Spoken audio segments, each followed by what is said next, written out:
Hello po, I'm Nella Maridizon and I play the role of Ella in the movie. So si Ella po, siya po ay katulong, natutulong po kay Rian in the movie. Abangan nyo na lang po para po siya tutulungan.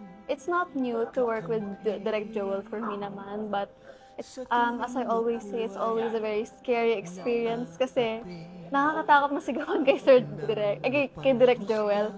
Pero alam naman natin na pagsisigawan ka niya, it's just for your own improvement. So dapat huwag mong personal, just take it as constructively na lang.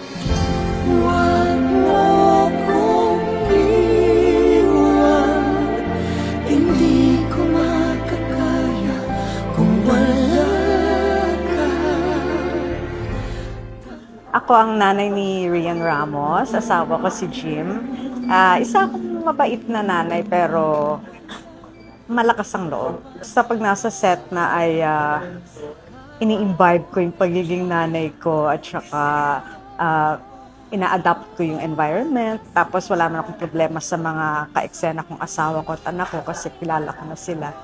Si Direk Joel, matagal ko na nakatrabaho. So, sanay na ako sa kanya. He can be very vocal sa set, kung ano man yung nararamdaman niya. Pero pag tapos na yung eksena, hahagurin ka naman niya